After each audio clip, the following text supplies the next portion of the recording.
Welcome to the Church Podcast, talking all things ministry so you can do church better. I'm your host, Christopher Wesley, with another great episode where we're talking to my friend, Rudy Dehaney. Rudy is a youth minister here in the Archdiocese of Baltimore. In fact, he does more than just youth ministry. Who doesn't? But one of the things that I love about Rudy is he grinds it out. He talks a lot about multi-parish ministry in this week's episode. But the reason I wanted to have him on the show was to talk about something that we probably need to talk more about in ministry, and that's race, relationships, and inclusivity. And Rudy is a huge advocate and a great, it just has a lot of wisdom when it comes to this subject. So I hope you enjoy this conversation. And if you do, we'd love to hear from you. Definitely leave feedback on those podcast platforms that you listen to us to, especially that 5-star, rating. That's always good to feel. But anyway, without any further delay, please welcome my guest, Rudy. Okay.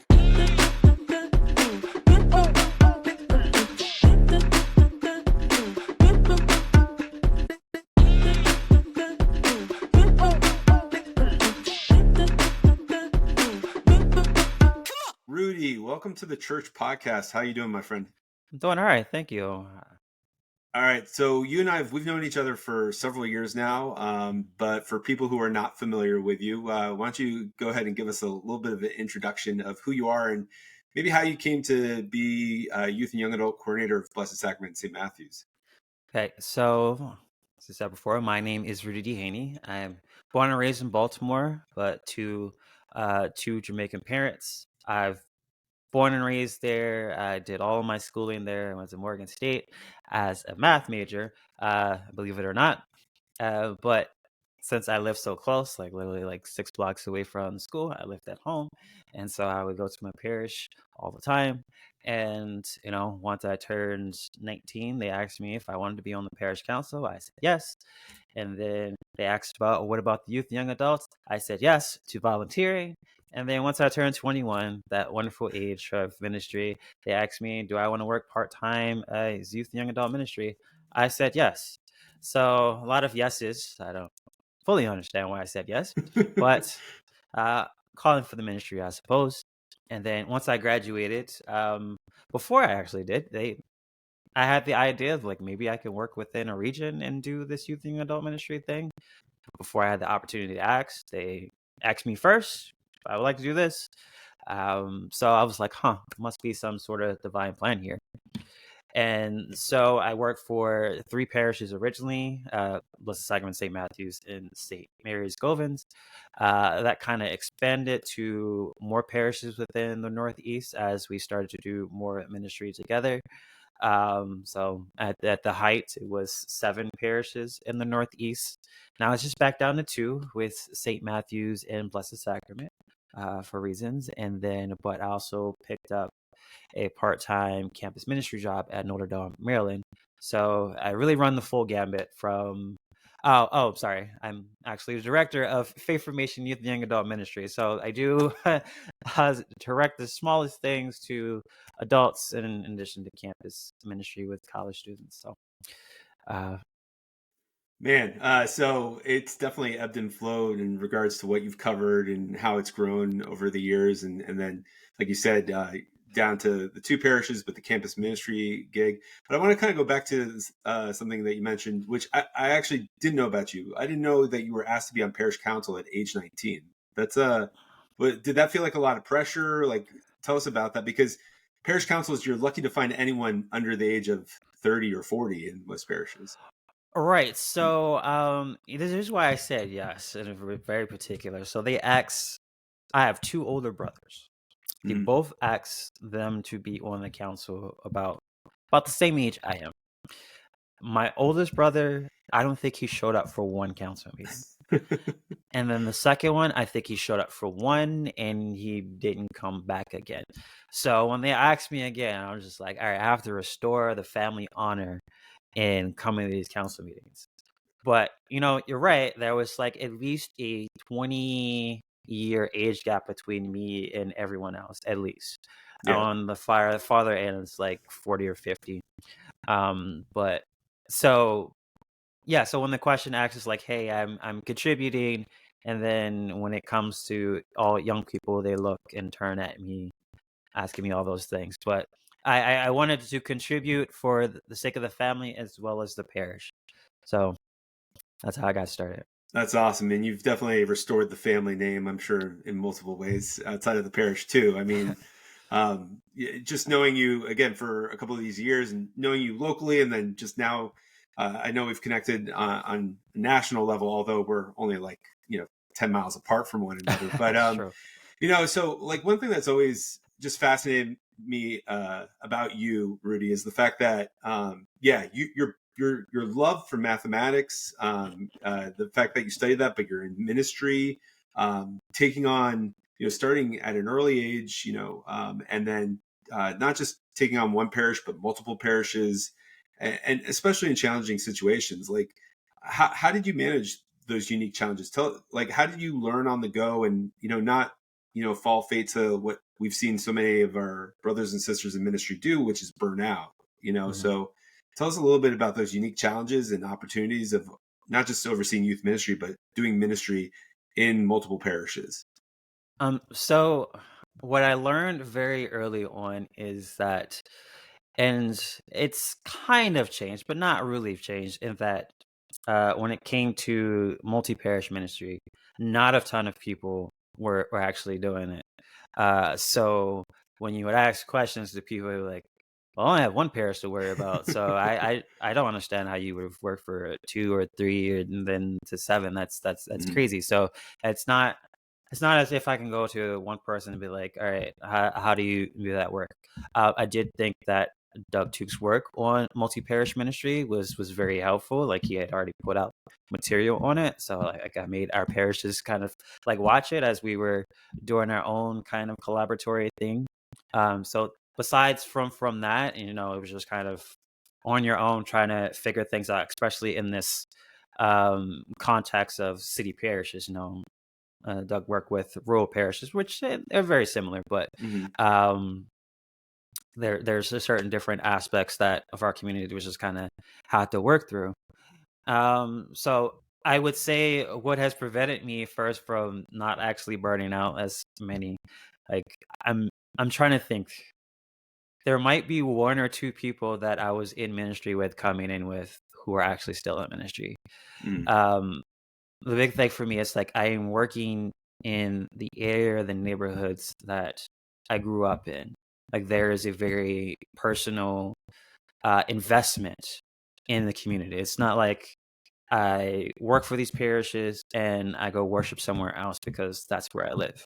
No, Mhm. I live and work in these particular areas. So, I mean, there's good and bad in that, but like whenever time I think about, man, I can't do this anymore, I just think about, hey, I'm invested in this. I want to see things through well. I want to see things well for my city. And I'm always a big proponent of seeing Baltimore City and ministry and everything else that comes with that grow. So that keeps me there.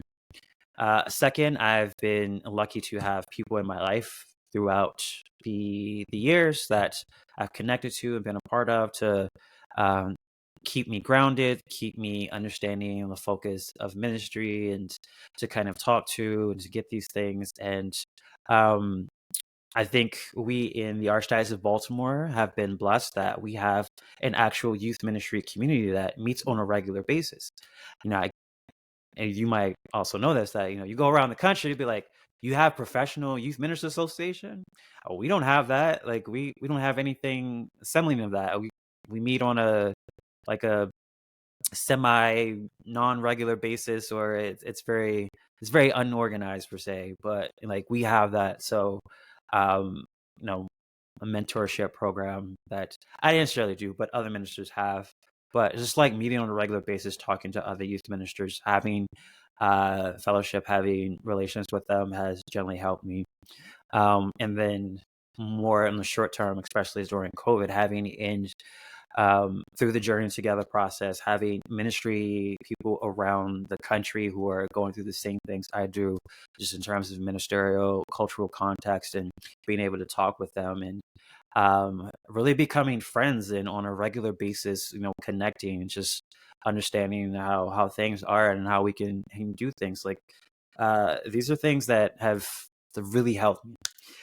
One other thing, and I guess I could say that's for later, is that I found something to do other than ministry because I don't have I don't have a family per se. Other than my mom, like I don't have kids or a wife, so like you can very much get stuck in the ministry mindset of this is all you do, and that can kind of burn you out very Yeah. easy. But so just having something outside of that where you love and you're also having fellowship has been very helpful for me. It's been soccer. I love soccer. I'm a huge soccer fan. So being able to play has been a very much a joy in my life.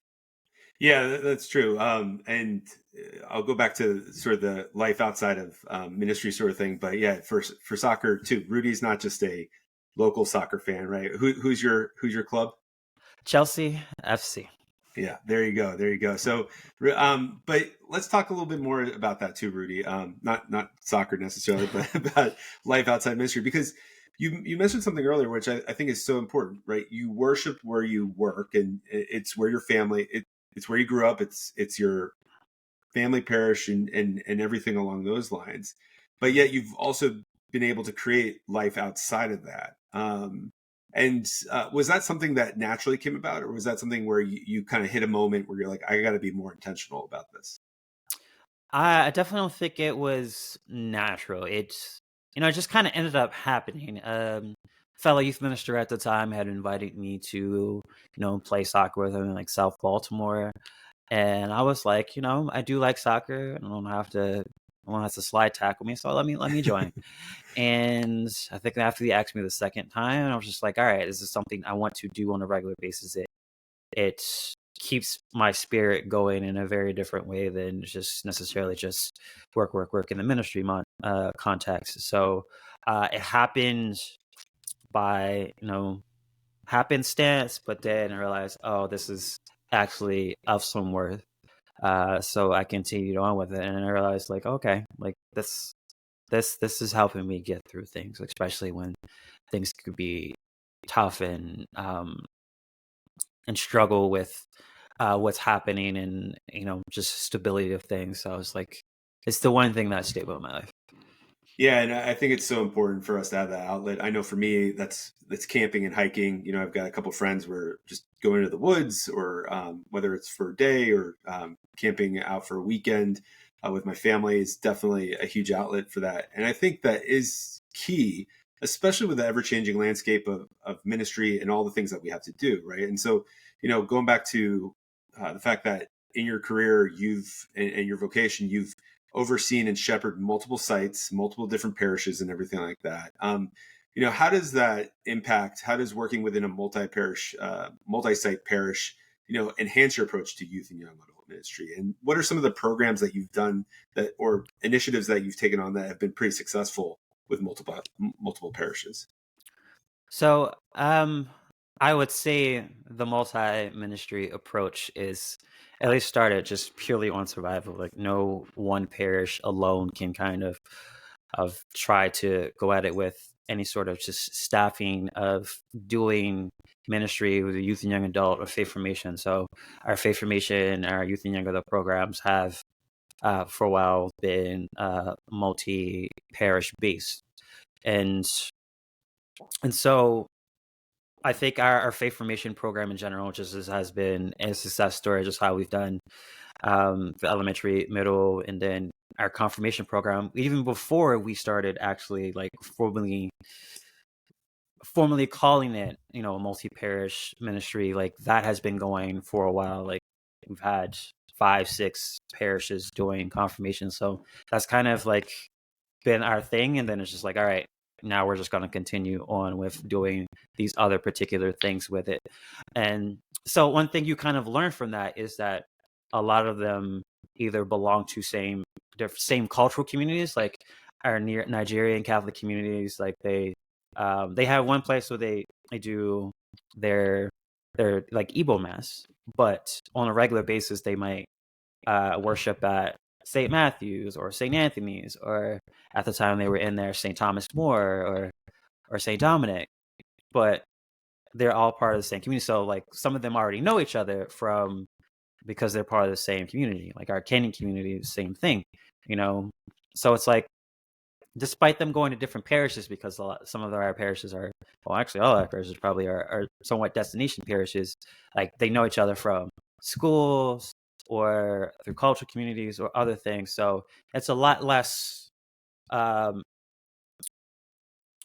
not blurring, or the lines between parishes aren't as thick as they are with some of our adult parishioners who may never cross those lines of, this is my parish and this is all I know, and things like that. Young people, they don't see those things. So, in a particular world, it's not like we live in a place where you only go to the one school over here, and then you go to the other school. Like everyone kind of goes to, where they see fit, and so why can't our ministries kind of belong like that? And but I think for me, it's also important. Like, hey, they do come from destination parishes.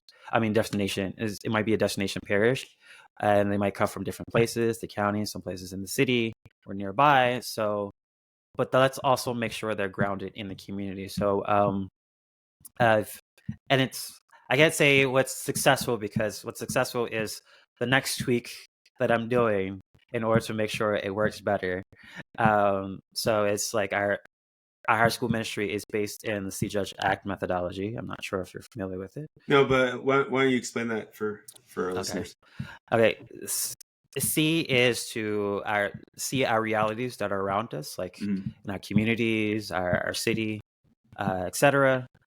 Judge based on the gospel values and Catholic social teaching, and act based on changing it from the reality it is to what you want it to see. So, everything will be like scripture and Catholic social teaching based, but we have it really grounded in the realities that, the parishes are in, or they are in, and we look for them to act in those particular realities, not just simply be in it, but to make it to see a better place. So we are really, as Martin Luther King says, trying to change Jericho Road in order to make sure that there are no more beggars and no more thieves.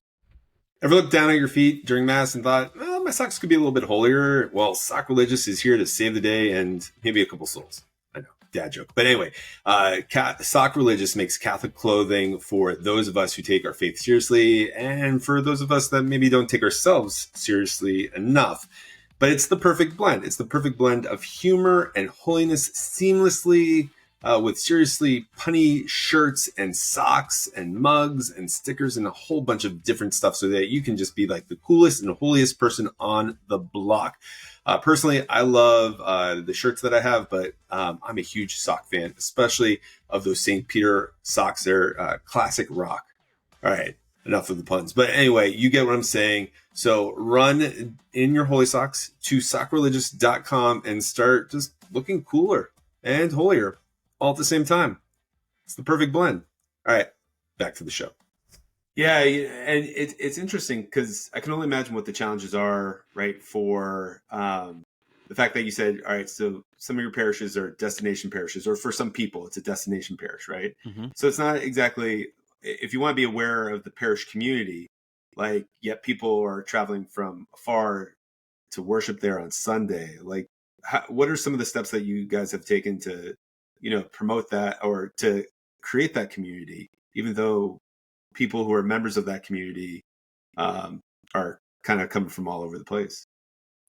Well, have different opportunities in which they are able to be a part of that community. So that's whether that's through um, regular charity. Well, charity, you might say, like we have a local share meal at Blessed Sacrament, in which people come, no matter what their background is, that they're able to have a warm meal on Wednesdays. So, like, our young people have been able to be a part of that from time to time. We have community organizing opportunities in which people come together from the city to really work on particular issues. Just also just having the time to inform them and really look at that, because sometimes they know things, but it doesn't really occur to them that things connect. So really just kind of driving at questions and really probing their minds. It's like, all right, what does this mean? How does this work out? Do you know about this? And sometimes they might say no at first, but then start asking more questions. They'll be like, okay, I actually do know about this. Who actually do have visit there? To actually know these particular things. Other people who are in those particular environments are able to bring their knowledge, their situations to the discussion, and then informs everyone else. So like often the important things about organizing in general is that you're listening to stories. So we have an opportunity always for our students to share their stories and other people, so that now they're more informed about what's happening. Well, and I think that's important to utilize story, right? To create that commonality, because from what you're sharing, like it sounds definitely like there's a multiple layers of diversity and differences, and it's about creating an inclusive community, right? Yes. And so of course there's challenges to that, but when if there's parish leaders or diocesan leaders who are listening to this conversation, like what are different things that parishes and diocesan leaders can do to better support leaders like yourself, or just even the leaders in their parishes, to create these more inclusive communities? Well, I would say first is to be open to the idea of such things exist. Because we say that in theory that our parishes are welcoming and inclusive, but in reality we know that's not the case. We're Mm. reluctant to invite new leadership, to make it reflect on the people that who are actually in our pews or we look to reach out to. And so it often ends up feeling like one way or another. Like um if you have like a ministry, just for example, that is, you have an Hispanic population and you have, it's a Anglo white population, it shouldn't um how it ends up looking shouldn't necessarily be like completely two separate environments. There are times, yes, where they can do things separately, but a lot of things we can all do together, that if invited to a space in which you're able to reflect the authenticity and culture of both, that it might be beneficial to others. And for us who, St. Matthew's alone might have like 50 different countries represented, more if you include with the other parishes, invite the opportunity to um, people to bring their culture, to bring their authentic selves to the table and figure out what that is. But it starts at the beginning, like just in terms of what you're planning, giving them the opportunity to say this is what's important to me, and then move forward just to being inclusive, but still also being open. Like I've seen this go wrong, us Yeah. trying to be open to maybe different worship styles or different groups or different cultures. And then people just like, no, that's not what I came here for. So I'm going to go somewhere else. So it takes a lot of strength in working through that in order to get there. But, and, and I've seen it in our parishes too. Like, hey, once there is a fellowship in um, there's more of a building of what you're trying to do and a changing of culture just in terms of being inclusive. People have now come to appreciate it more because like, you know what? We do have families from, you know, French speaking countries in Africa. We do have countries from like we do have Igbo speaking people. We do have Swahili speaking people. We do have all these sets of cultures that we belong to, and we're more I appreciate that. I like talking to them. I like hearing about their particular cultures. Um, but that takes time and energy and an openness of heart in order to get there. But more importantly, just continue perseverance and making sure that happens, because you can very much say like, well, it's not working. We're just going to throw that by the wayside. Hopefully we're going to do whatever we're going to do, what we always did. And that's just going to be enough. And in the reality today, like, especially for our parishes, you lose one person, that's a lot. So like, we shouldn't allow ourselves to lose people simply because we were unable to be dynamic in how we view each other and being allowing people to bring their authentic selves to the table. Yeah, and but there's only so far you can bring someone, right? I mean, like I think that's part of the challenge. Like you said, with parishes, Hmm. is you you make this attempt to be open, to be open to different styles of worship, to different cultures and everything, and then we face then people who maybe need encouragement or just prayer to kind of open themselves up to that. But then there are individuals who are just like, this is too much, and like this is not what I want. I'm going to walk away, right? And you mentioned obviously, like with parishes of certain sizes, losing one or two people might feel like a huge loss. And so like how do you work through that without I guess like the thing is, you don't want to, or maybe I'm wrong on this, but you don't want to necessarily erase people's cultures or identities by trying to find one, that works for everyone. But then again, you do want to bring people together at the same time, right? Hmm. So you're mentioning a lot about conversations. What are some of like the conversations that you all are having at your parish to sort of again do that, where honor people's identity and culture, but that at the same time bringing people together to have that unity that we're supposed to have in the body of Christ. Okay, so I I think it's an important point to note. It's not what the conversations are per se, it's just that the conversations are happening. And I think we take this for granted. I know I take this for granted, and especially a lot of my anti-racism work. There's an expectation that conversations are happening between different cultures, different groups, different um, places in which there is a thought of things coming together of what we can do. And oftentimes there isn't. Mm, Um, and so the fact that if you're having a conversation of say, like, how we're doing this, that is a step in the right direction. Um, and how it looks for each individual place, like for some parishes, it is just having like cultural celebrations in which every culture can be represented and things could be talked about. um and sometimes it's just the invitation being open and saying, hey, we want you to be a part of this. However you want to be a part of it, it's really up to you, but we want you to be open and welcome in whatever we're doing. And so it looks, I think, for our churches has looked very different in different spaces, and it depends on who's there and how big or small they are. But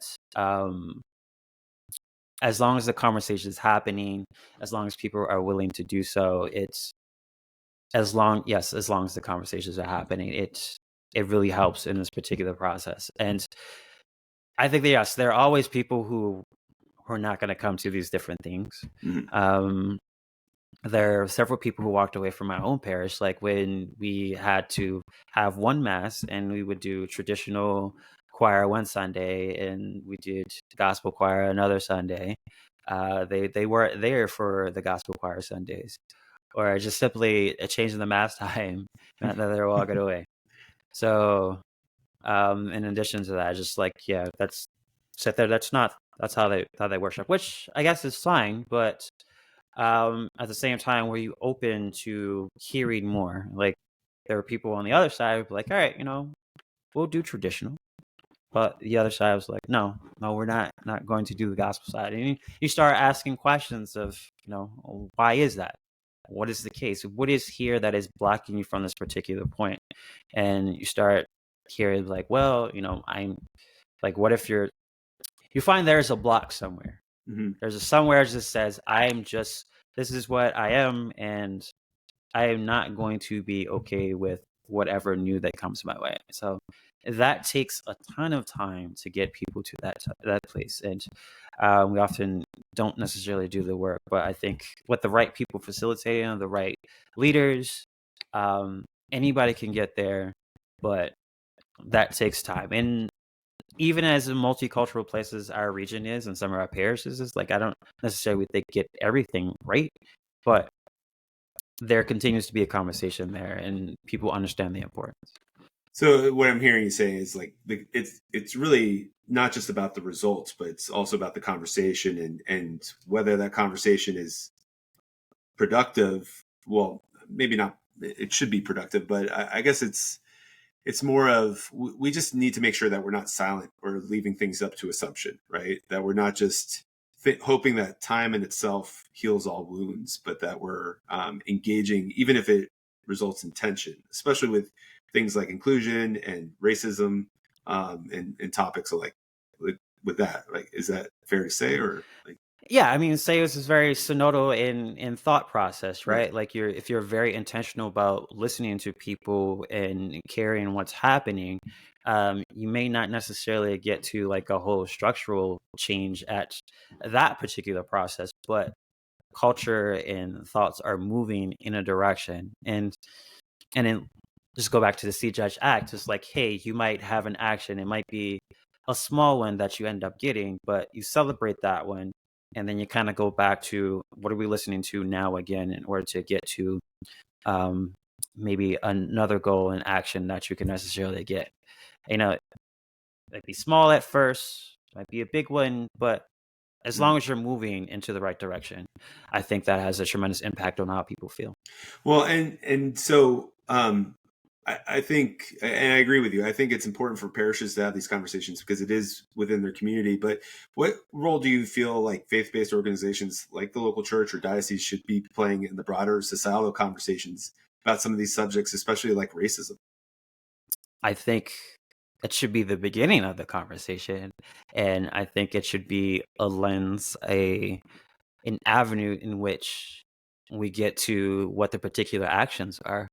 And and it's always sad for me to see that that's not often the case Mm. in faith-based organizations. But during the civil rights movement, like church was greatly a lens in which a lot of things move forward. And in some ways, some of our churches has gotten away from that. Some ways that some of our parishes never were on it. And then so getting there it's a little difficult. But um, I always like to, like in my talks, harp on the second greatest commandment that Jesus gives us, love one another. Like, how do we properly live this out if we're not making sure people do feel that love? How do we make sure we're not properly, like, how we properly do this if there's still hatred to a person because of race or these structural issues exist? And again, it goes back to really looking at having these conversations and realizing this is the case. This is actually happening.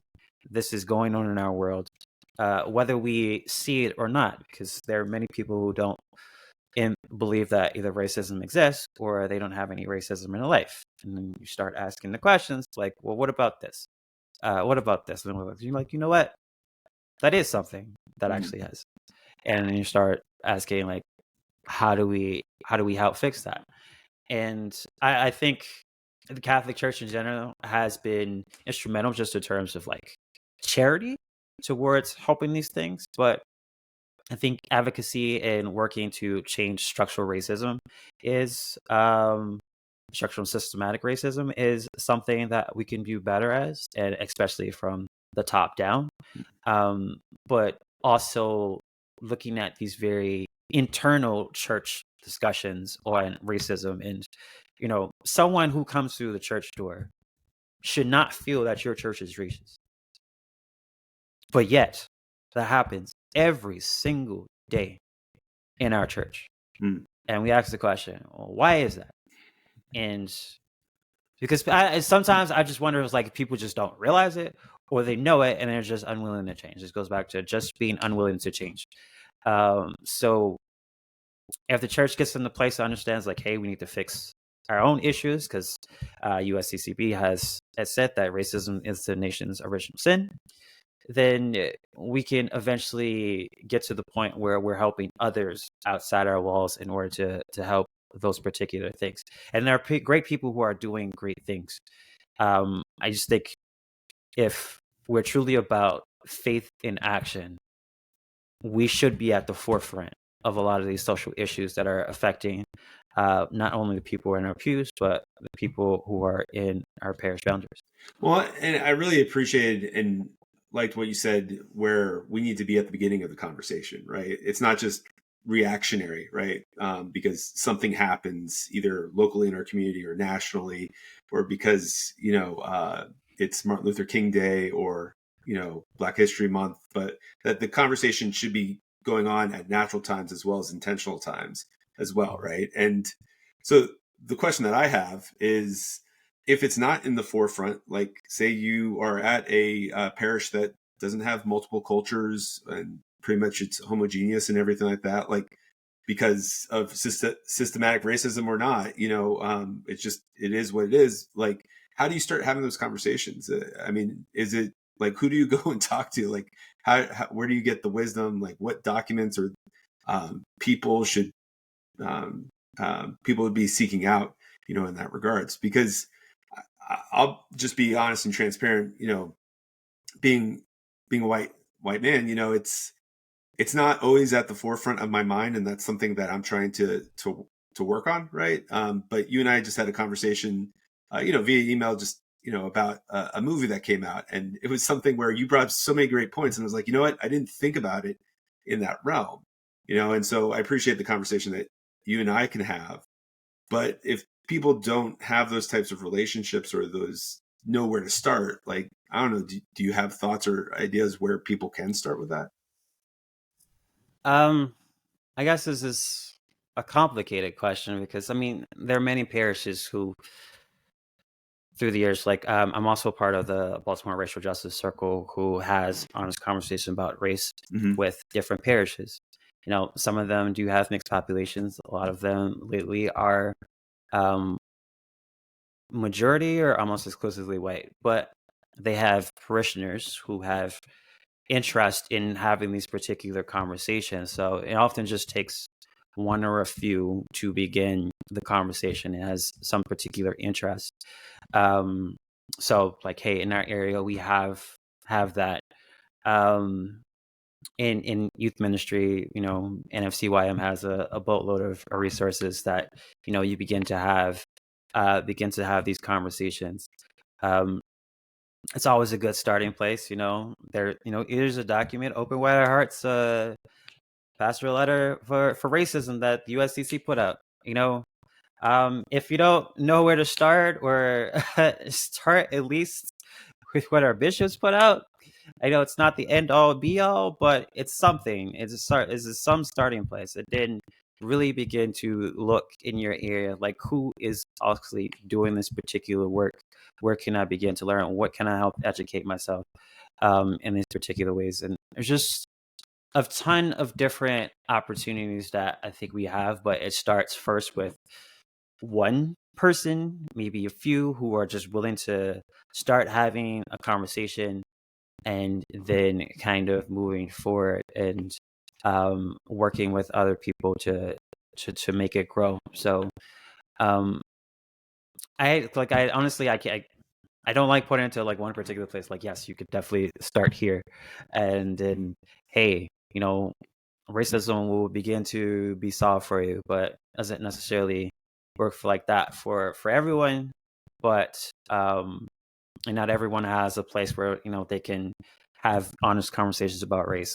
But beginning to have a safe space to have these conversations, beginning to read books, beginning to read documents that are already out there on about race, looking to become allies in terms of other cultures and ethnicities and races is a very important thing. So, and again, that means educating ourselves on these particular documents, educating ourselves on different cultures, like their pastoral documents on different cultures, from Native American community to Appalachia to the Black Catholic community. Like, are we reading these things? Are we able to spend some time, maybe a day, into a parish that is different than us, and be able to see what happens, see what they talk about, having friends to be able to ask questions, not. And it's always weird. It's just like, hey, a person who is comfortable being able to ask them, because I never say, I like to say, let's go ask a black guy, like, what does he think about racism? Right. And then, they're expected to answer. And not everyone feels comfortable nor wants to ask the questions, because, racism might be very, very triggering for them. And then there's others who, kind of wish to separate themselves from things, so they might have any answers from you. But there are some people who, if you ask them and are willing to take their advice or what they're saying, even if it's harsh, are there to help you in these particular situations. I do think, as a church, we have to be better in making sure people in any diocese has access to this, whether it be older or younger. I know there are some things that are trying to be put in place for that, but it should be, even if, forget the national level, like, hey, we're doing some sort of initiative, and there's resources for you to help have these conversations everywhere we go. And I think there's a lot to still grow on that. Like, I felt like we were getting a little close during, after George Floyd, like everyone always wanted to start having conversations and things, but I think we're kind of moving away from that. So having something set up. Do you think that's like just people losing steam, or is it just the devil distracting us from what needs to be discussed at the forefront? Both. I mean, it's so, yeah, sometimes, and many people who have done this have realized, once something happens like that, or for us, like Freddie Gray, like after the issue happens, people want to do something more, and then something else comes up, and the busyness of life comes up, and especially if there's no one to really kind of follow up and hold us all accountable, it is very easy to kind of everything fall by the wayside until the next big event happening. That event happens, and then we're like, you know what, we really should do something about this. We see this with gun violence all the time, right? We see gun violence, and it's like, yes, we should do something, and then bam, it's gone again. And then the next thing happens, is like, all right, we really should do something about this, and then it's gone again. Like, our attention spans are very short. And if we do pray, we're a praying church. We're a praying church. This is good. So let's have some intentionality about prayer, and then putting that prayer into, like, again, action in the proper way. It's just always having it there in our forefront. But it's difficult, especially if we're not a place where we see it every day. Hey everyone, just wanted to take a moment to interrupt the show to talk about the Church Podcast Plus subscription site. So for those of you who want ad-free shows and get rid of my voice, except for when I'm interviewing people, you definitely want to check it out. Not only will you get ad-free, but early access to the shows. We'll send you a years-long subscription to MYM Premium, which is our newsletter that sends you videos, downloadable resources, articles to help you do ministry better. Also, those who subscribe to CP Plus will get 10% off their first custom order from 4 Marks Printing, one of our sponsors and partners at the Church Podcast. And the coolest thing is that you'll get to be a Church Podcast producer, because we'll put your name at the end of the show credits. That's right. What's cooler than being a podcast producer? Absolutely nothing. So you'll definitely want to sign up so you can throw that out at the next party you go to. But actually, really the coolest thing is 50% of all that you give will go towards supporting research done for pastoral professional ministry. And we need to advocate the profession a little bit more. And that all happens when you sign up for CP Plus subscription. So instead of buying that squirrel finger puppet set on Amazon, sign up for the CP Plus and definitely get a little bit more bang for your buck than little finger squirrel puppets. All right, back to the show. I think your prayer is definitely a great place to start, and as you were talking too, I was even thinking about, like, if we're bringing young people and older people through scripture too, just to note where that comes up, especially in the story of the Samaritan woman at the well, and the Good Samaritan story, where the some of the controversy behind what Jesus was doing was the fact that he was talking to someone of a different race or creed or belief, and just kind of addressing that this isn't just a 20th 21st century sort of conversation, but it's this is something that's biblical in its essence, and something that's been going on for a while, and I think it's important that we look at that as well. But I also agree that it's oh yeah, something pops up, we should talk about this. Oh, something pops up, we should get this done, and that we do get a little bit tired as well. um, what are what are some of the things that you guys are addressing on the national level? Because I know you do have some national involvement with the NFCYM, and then you're also talking about just here in Baltimore too. But what are some of the latest initiatives or projects that you guys are working on, or conversations you've been having in regards to the topic of racism and helping parishes and Catholics? Well, let's see. So, as we gather back steam and different things happen, and so I would say it's kind of through two different lenses. So, um, just helping with the anti-racist work of continuing to having dialogues like, hey, let's make sure we have something about this particular issue at every conference that we have to, making sure that people know about the resources we particularly have, um, and also bringing our young people along in helping a part of it. Um, and I was able to have the conversation about anti-racism at the last NCYC. But it wasn't just me up on stage this time. It was me and another young person. So I helped facilitate it. I told a few things, but I really left it up to them to really tell their story about what's happening here, how to explain this, what's happening, and just in terms of racism in their own lives, and then how they can do particular action. So, um, able to use that as like a template of saying like, hey, if you want to bring young people, like if you want young people to learn more about this, let's bring someone up. Let's help make them the protagonist as well as whoever the ministry leader is, and beginning to build this sort of co-responsive relationship when it comes to racism, and kind of using that as a model, and then continuing having dialogue about the situation, but also helping our pastoral leaders, our priests, our bishops, to know that racism is one of the topics that our young people of all cultures are interested in talking about and helping to be led on. So let's not put it as like a side issue for your bishops conference. Let's not have it as a side issue of what we decide to do as an archdiocese and diocese. Let's begin to pass some action items that we can help with in order to do that.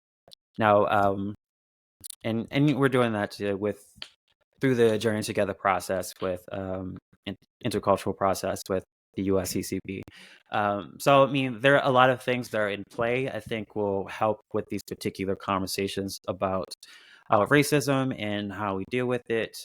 We still need, I think, a lot of help just of people learning more about it and be willing to help, and being able to put, like, just in terms of my youth and young adult background, putting young people in the proper places in which they're able to actually do some work on it. But I see it right as these conversations are beginning to happen. Just make sure young people or people of different color or ethnicities are at the table, being leaders to help lead these initiatives, not on the back end. Like you can't have them say, hey, we're doing this, we're going to do something about racism, and then you plan everything and then you invite them to it. No, that can't be how it works. Like they have to be a part of the planning in order to make it for it fully and wholly theirs, and something to be a part of. So No, definitely, and Rudy, like I feel like this is something we could continue to talk about for hours, and something that I do think we need to, and maybe we'll have you back on And not maybe, we'll definitely have you back on in a future episode for sure. But as we kind of wrap things up, one thing we take all of our guests through is something called the Final Five Questions, where people get to know you a little bit more. You ready for those final five? Give it to me. All right. So, in addition to prayer, which is so important, what's one tangible tool or resource that has helped you be your most productive self, especially with the multitasking of multiple parishes? Okay. So I've already talked about, finding something outside of church work to do. Again, mine is soccer. Finding a group that supports you is also very important. Talked about the youth ministry community here, the Journeying Together community that has really helped me to be my true and authentic self. Also have a group of brothers that I talk to on a daily basis about any and everything that kind of help support me, and we support each other through everything. I'm sure you have something very similar. Yeah. Also, learning about my personality type is a huge thing for me, just in terms of like being my most productive self. I, like many other ministers, are an ENFP. I am too. So yeah. So when I read the comprehensive guide to the ENFP, I was just like, I feel seen right now. This feels like me. Also, it's like, hey, I have so many ideas swirling in my brain, and then when it comes to actually doing it out, it's like, oh, I struggle with these particular things. So it kind of helps, gives you tips to kind of you know take the ideas that you have swirling around and things to kind of to a practical sense. So um and then, hey, there's just other different things. I know my Enneagram too, so like I know what pushes my buttons, just in terms of like, hey, I look for external validation to help push me forward, and that's not always necessarily a good thing, but it happens. So like me working on myself in that, or my time when I had pastoral counseling, I'm actually looking at these things has helped as well. So um like there's so many different avenues, just in terms of learning about yourself and what makes you tick, to help you be productive. And um yeah, honestly, it's just also having a good boss helps too. Yeah, definitely. All right. What are you currently watching, reading, or listening to that you feel like everyone else needs to experience? And it doesn't have to just be ministry, but anything that you feel like you recommend? Okay, so I mean, a lot of youth ministers already probably watched this, and but after our youth ministry meeting last week, not this Sunday, the Sunday before, we did we did this like um verses of the best favorite Disney characters, and it came down to Moana and Tiana from The Princess and the Frog. And I was like, I don't have any stake. I can't stake in this because I haven't seen Moana. And it was like, you haven't seen Moana? And so my assignment for the week was to watch Moana before our confirmation meeting on Sunday. And so I took all week. I kind of dragged on it, and then I watched it Saturday night. And then I watched it. I was just like, I cried, first of all. And it's a shame how much I cried for this movie. But for one, it really spoke to me, and I was telling my other ministry friends, it's like, this is really a discernment movie about who you are as a person, following that call, following that discernment, even if other people don't understand. Again, that idea of external validation, of doing things for others to see you, like we have to move beyond that and really do what we're called to do. So um like just watching Moana, like even if you haven't watched it in a while, just like looking at it and just in terms of that discernment like mindset, and like what does that mean for my life, I think I'm gonna tell everybody to go watch Moana in the next month. Well, it's funny. We're not going to get any credit for this, but Moana 2 comes out in November of 2024, so it's a good chance to refresh it right now. And Yes. yeah, I just saw you get a little excited there, Rudy. So I too enjoyed it. I saw it a couple of years ago when it came out, and we have the soundtrack, and my boys and my wife especially, and I like it too. It's just so well done, like you said, self exploration in that regards. All right. Changing gears a little bit, what is the worst ministry or leadership advice you ever got from someone regarding the work that you do? Okay. So again, I don't get a ton of advice about how to do multi-parish things because there's not a ton of people who are experts in it or know how to do it. Mm-hmm. Um, it's more of like advice about me myself, Okay. and and the biggest things have been the biggest one I keep saying is about my headphones and how I shouldn't wear them everywhere. And I say that's bad advice because despite some adults not liking it or thinking it's quote unquote professional, like young people really gravitate to my headphones. If I do not wear them, they'll ask me, "Where are my headphones?" And that always also sparks up a conversation. Like this is who we know you are. This is part of who you are. Like don't let anyone change that about yourself, even if they don't think it's one way or the other. So it's like, hey, if this is part of who I am as a minister and it helps me relate to other young people, then I have to do that. I can't let anyone deter me from that particular thing. I love it. I love it. And Rudy's 100% right. For everyone who's watching, you see him around. He's got the headphones around. It's your like signature now. Like I feel like someone like Beats or whatnot should reach out to you, and we should get a ministry line of headphones that are called the Rudies or something like that. I don't know, but That would be funny, but also very cool. yeah, exactly. All right. If you had one message, talking about advice, if you had one message for someone who's new in ministry, starting out in the field, what would that be? To immediately find other ministry friends and mentors. Like, I think I've seen with those who have come into ministry and says, I don't need a mentor. I'm perfectly fine. Those are the ones who have a tendency to burn out the earliest because they're trying to do everything and it doesn't work out exactly as they meant it to be. But with a mentor kind of guiding them in the process, not telling them always what to do, but just to be a helping hand, accompanying them, is a major good thing. As well as again finding other ministry friends who are doing the particular work. Also, not ones who are exactly like you, like, hey, I'm in a suburban Anglo, mostly white parish, so I'm gonna just go find the other youth minister who does the exact same thing. That's not necessarily good for you either. Like finding people who are like in a completely different ministerial context who look very different from you and hearing about what they do can help grow how you are as a person and even bring something very special to your own ministry. So building an inclusive community, youth ministry community, and finding a mentor is probably really two big things. Amen to that. And last question, Rudy, what's your biggest hope for the church at this time? That I don't have to be at the forefront to this intercultural and anti-racism work because everyone who is Catholic or is a minister will get it and be willing to put in the work. So it's a full shared effort and, I don't have to be so pushy.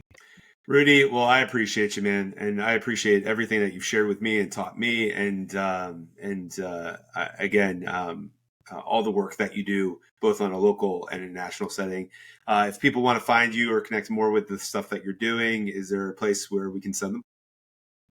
I mean, I do have social media feeds. I don't know how well they'll help you. I will develop a website with all these wonderful things that I do in the next month because I realize it is important for people to be able to connect with you on some regular basis. But hey, I'm out there everywhere. You can just type in my name, boom, a bunch of stuff will pop up, and you can find me on every one of them. It's true. He's pretty popular, guys. But no, but Rudy, again, a pleasure, and thank you so much. And yeah, we'll definitely have you on the show again. All right. Thank you so much. Okay. This has been a production of Marathon Youth Ministry, the church podcast talking all things ministry, produced by Stephen Herrera and Be Well Creative. Music provided by Loco Joseph. No animals were hurt in the production of this podcast. Please be sure to tip your waiters. See you next time.